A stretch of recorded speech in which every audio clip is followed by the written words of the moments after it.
Welcome to the HCI family of podcasts. We're your source for personal, professional, and organizational growth and development.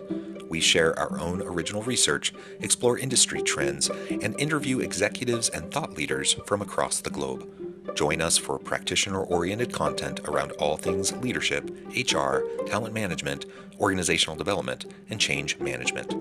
Maximize your personal and organizational potential with the HCI family of podcasts.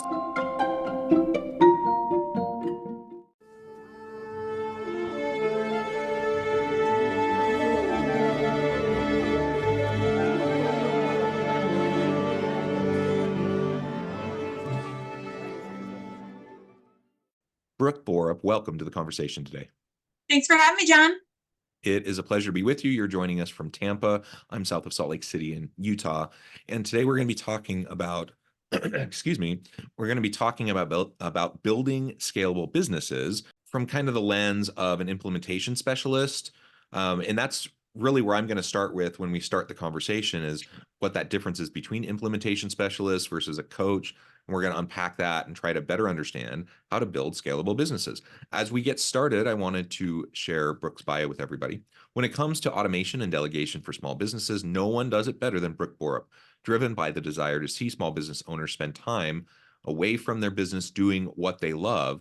Brook has developed systems and methodologies to help countless business owners around the world do more of what they love. Whether it's growing your business by passively attracting leads or creating automation sequences to spend less time on marketing, Brook has a back-end tool to get your business moving in the right direction. And there's a lot more I could say about Brook, but I'm going to pause there. Brook, anything you would like to highlight by way of your background or personal context before we dive on in? No, I've been doing this for just over 10 years now, with over 700 small businesses in 9 different time zones. And our goal is just to make sure that business owners can do what they do, love what they do, and eventually be able to exit what they do, and hopefully make some money on the other end. So that's scalable, exitable, all of those things. And that's what we focus on.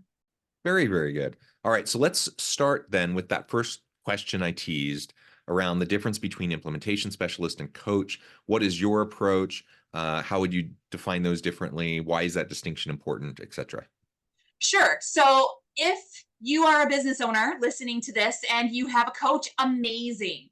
That coach works with you on strategy, on goal setting, on accountability, and all of the things that you would typically work with a coach on. The difference is that coaches don't necessarily do, right? So they're going to give you a list of things that you need to go do. You need to have a website. You need to use automation. You need to learn how to use LinkedIn. They might even give you some strategy on how to do those things, but they're not going to do it for you or with you, or teach you how to do it. And so that's the hole that I fill. I come in understanding business. I understand how to scale. I understand how to grow, and I understand how to exit. So my goal is to take the strategy that you build with your coach and actually make it happen so that we can start moving things along so you can have different strategies a year from now, 3 years from now, 5 years from now. And you've mentioned it a couple times. So maybe we can double click and zoom in on that a little bit, but you've talked about the exit. And I know for many entrepreneurs, that is the goal. Like you start this venture, you have a great idea, product or service, whatever. You start to develop it, you grow it, you get to the point of exit, you sell it or whatever. And now you make money, you're able to go on to your next thing. And that's the cycle. And you hear many serial entrepreneurs who have gone through that cycle many times, lots of different companies that they've been a part of and founded, et cetera. I'm curious though, because I run my own small business and I actually have zero desire to exit. Maybe I will in 20 years, but like right now, I love it. I love what I'm doing. And I really don't have that desire. Maybe you can talk me through that a little bit more. Maybe I should have that desire. Like maybe that's something that's just not on my radar that I should be paying more attention to. And maybe there's others who are watching or listening who feel the same way. Sure. So scaling a business and exiting a business are the exact same process. So if you actually work to install systems and processes to scale your business, then your business is more valuable when you decide you want to get out. So now I'm the same way, right? I don't think that I am ever going to exit my business. However, if I got hit by a bus tomorrow, my clients are taken care of, my staff is taken care of, my family doesn't have to deal with all of this because it's all taken care of already. Like, we have pieces in place for that. Now, if I get to the point where I want to retire or I want to step back, I want to essentially clone myself and be able to step back and not do as many hours in the business, that is also an exit strategy. Selling your business, succeeding your business to a family member, a key employee, or a child is also an exit strategy. So you should always have an exit in mind. You know, just like you did when you worked in corporate America, because we all at one point worked in corporate America, and we're like, what are we going to do when we leave here? Or what's my next thing? Right. And so your next thing may be another business, like your serial entrepreneurs that you were talking about. But for most small businesses, we're doing what we're doing because we're really good at it and we were taken advantage of in corporate America. Right? That's where I come from. That's where most of us come from. You know, we hated working for someone else. So we said, instead of working 40 hours a week for someone else, we're going to work 90 hours a week for ourselves. That's what we did. Right? But we can't always keep that up, or we don't want to. How many of you out there have small children and your spouse is not an entrepreneur and they're like, why are you working so much? Yeah. Right? All of those things. So building a scalable business doesn't mean working more. It means doing things more efficiently and understanding who you would hire if you could work more, right? If you had more work to do. So if you are one of those people that are always running out of time, there's never enough time in the day, you want to have more clients because you want to have more money, yet you have no idea how you would service those clients. This scaling process is all about knowing what you need to do as your superpower, and then understanding what other jobs you could hire. I'm not telling you have to, but what other jobs you could hire, so that we put systems in place to know what that job role entails, to know what the training is for that job role, and all of that. We do it during scaling.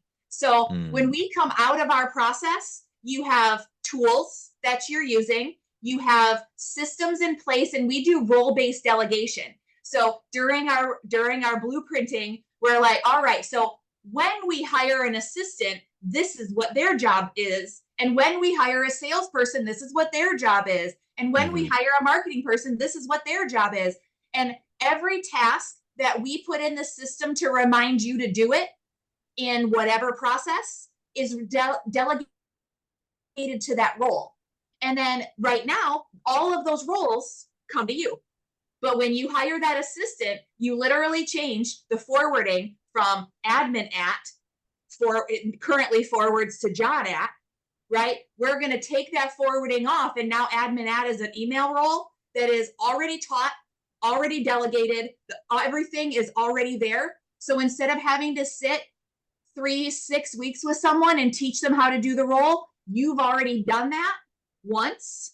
And if you're a really bad boss, or you don't know you're a bad boss and you always have that turnover, then you only have to worry about doing that once with me. And then from there on out, anybody that you hire comes in, does the exact same training process and has the exact same prompts. And so turnover doesn't have to hurt as bad. Now, we do want to make you better managers and better leaders, but we understand that that's not always a goal. So we do our best to help your future people succeed with you. Yeah, excellent. I really appreciate that framing that you provided, because I haven't thought of exiting that way. But what you're describing is, you know, if I reframe it from my kind of HR change management lens, I'm thinking, how am I building my bench strength? How am I making sure that, like you said, if I get hit by a bus tomorrow, someone else can step in? Like, leaders should always be thinking about those questions. And it doesn't necessarily mean I need to be preparing today to sell my business. it's a natural consequence of you scaling and building your business that it does become more valuable and that you have more people relying on you, right? Because when you start up a new venture, you know, you may be a solopreneur or you might have a few people on your team, you're a small unit. But over time, you have more and more people, their livelihoods rely on you, their families rely on you. And if you don't have a plan in place, whether you're trying to sell or not, um, catastrophe can hit not just you, but everybody, right?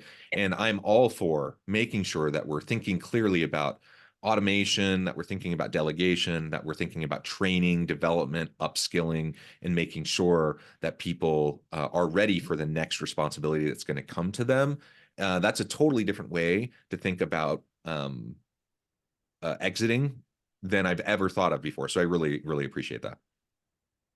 I'm glad. Yeah, you have to think you always just think of the here and now. Like, what can I do to make more money, have more clients, make my business more, everything, all the things.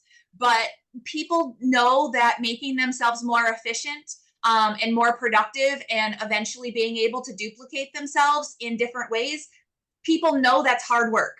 And I say it's 3 very simple but not easy steps, right? The concept of what I do to help people is very simple. But if you don't think about it in the right way, you never get there. I worked with a surveying company here in Florida, and he had been trying to document his processes and get everything in writing and optimized and, for 2.5 years. And he had a coach for that 2.5 years. And he was finally referred to me, and it took me and him together staring at each other across the desk for about 5 hours, and we documented everything. And then I took it to the next, I put a system in place, a tool, and we automated and delegated his entire business. For $1,500, he was able to have all of that done, to literally walk out the door and knew exactly who he had to hire in order to replace him. And he retired 2 months later. That's awesome. That's excellent. And the stark contrast, right? And not to say that coaches aren't important. Having a good coach can be super, super valuable to people, but you also have to learn how, like, where the rubber meets the road, you actually have to do something with that coaching. And that's usually just not within the model of like what coaches do. Right. And so, yeah, having someone who's an implementation specialist like yourself, an expert who can sit down, walk you through things, help you automate, help you think through what needs to happen beyond the abstract, right, into the nitty gritty, super, super important. Okay, so let's talk now about some of what you're seeing in the market, generally speaking. So, like if you were to identify 2 of the biggest marketing factors that lead us to clarity currently in the current market, what would that be? So with marketing, right, there are some misconceptions out there. And if you're listening to other podcasts and you're listening to marketing people, I'm going to be an outlier. So Okay. I will tell you, social media is one of them. Social media has made it very easy for us to advertise. In previous years, and I'm a Gen Xer, so in previous years we had radio and TV, and it was not small business friendly, right? The pricing wasn't there, it just wasn't there. Now you have all of these options, but they're overwhelming. So my answer to social media is you must have social media. You must be posting on a consistent basis, but it doesn't have to be you. And you don't have to pay $2,500 a month to somebody to do it.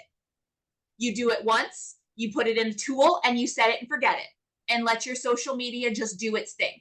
No one is ever going to buy off an organic social media posts. Not going to happen. However, when somebody says, hey, you should go talk to Brooke, what's the first thing that person is going to do? They're going to go to their preferred social media and look you up to see if you're legit. Okay. So If you're not posting, if you don't have stuff out there, then you are not legit in today's world. So they think that you're either old school or you're not going to have any good stuff for them because you're not doing what needs to be done. That is my number one misconception with people in marketing. Number two, and if this is for everybody out there, networking, talking to people, and knowing where your people are hanging out is the number one thing that everybody should know. It doesn't matter whether you've been in business for 2 days, 2 years, or 2 decades.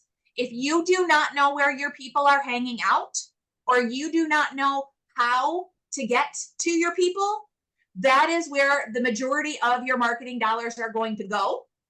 And you have to get there. So the only way you're ever going to have a good ROI on your marketing dollars is if you have already done the crap work to figure out what works. No, I appreciate that. There's no magic bullet is what I'm hearing you say. And social media is great. It levels the playing field. It kind of democratizes marketing for small businesses is part of what I'm hearing you say.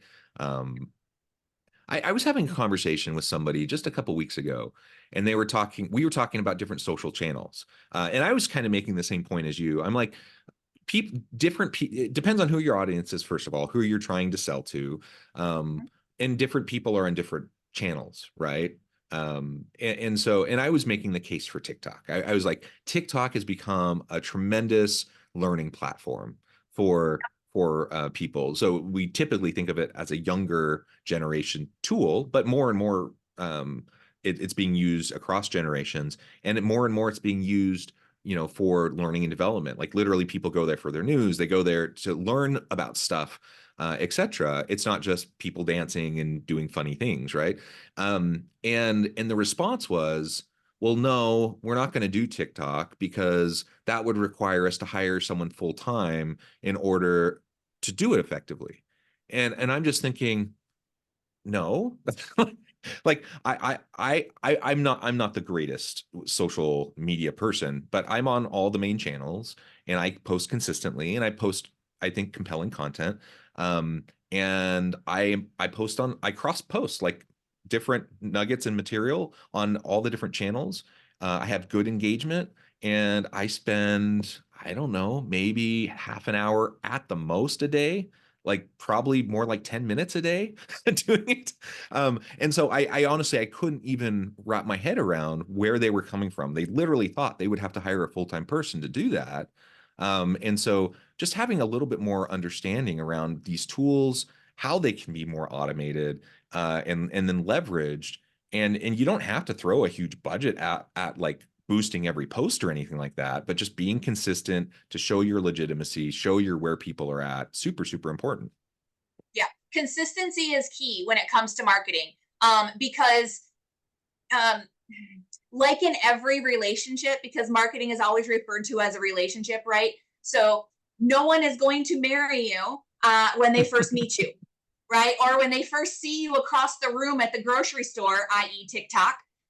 It's not like they're going to sit there and buy from you. But if they keep seeing you consistently, which is what these algorithms do, the longer you watch something, the more consistently it happens. I had a meeting with a functional medicine doctor 2 days ago, and now all I see is functional medicine ads, right?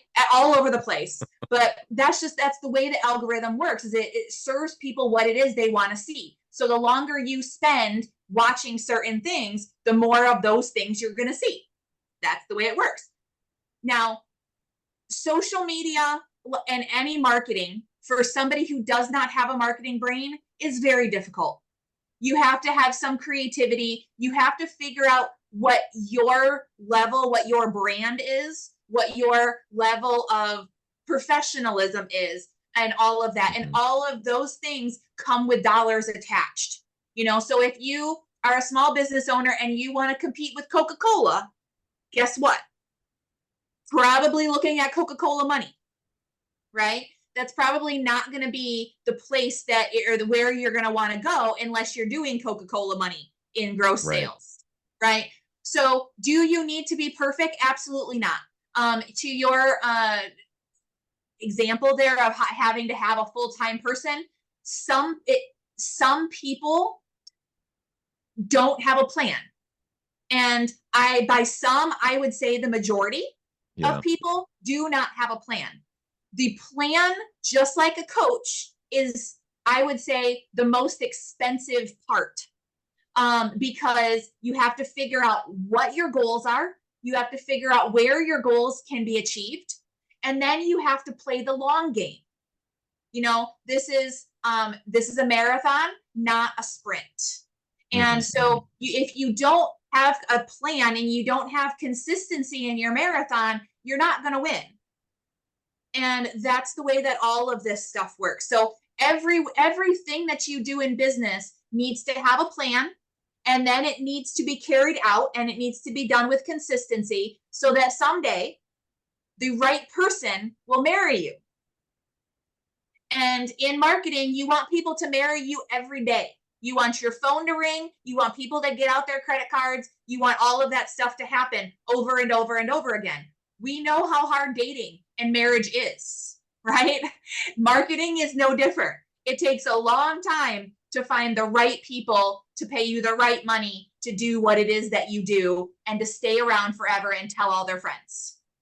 And that's why the staying around forever and telling all their friends is my specialty, right? That's the operations piece of your business, and making sure that you not only do what you do, but you make everybody that you do it for feel loved, right? And cared for enough that they will go and shout your name from the rooftops.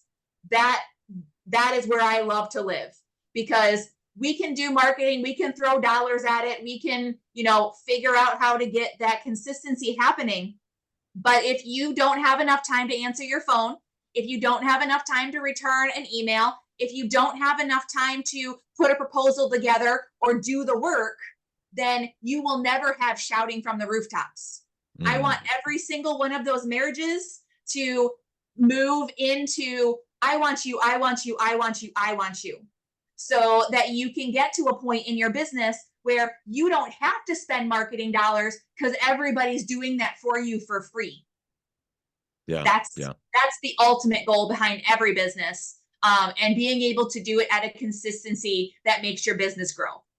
Yeah, I love it. Well, Brooke, this has just been a really eye-opening conversation for me. I know at the time I need to let you go here in just a minute, but before we wrap up, I wanted to give you a chance to share with the audience how they can connect with you, find out more about your work, your team, and then give us the final word on the topic for today. Sure. So you can find me everywhere. If you search for Brook Borup, if you search for my clone solution, which is my company name, you will find everything everywhere. The top two things are going to be my LinkedIn and my business website. So check me out. Feel free to get a hold of me. I have a free 22-minute Ask Anything call where you literally get on with me and say, Brooke, I'm having an issue, and I will likely solve that issue on that call for you. In most cases, I can do that.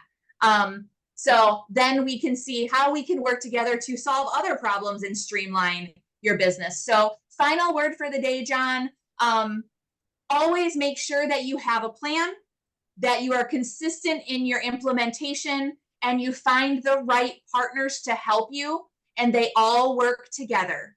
No one needs to work in a silo in today's world, and no one should work in a silo, because you are always going to be the linchpin as the business owner, and there's always going to be conflict, and you won't know how to deal with it. I love it. Brooke, thank you so much. It's been a real pleasure. I encourage the audience to reach out, get connected, find out more about what Brooke can do for you. And as always, I hope everyone can stay healthy and safe, that you can find meaning and purpose at work each and every day. And I hope you all have a great week.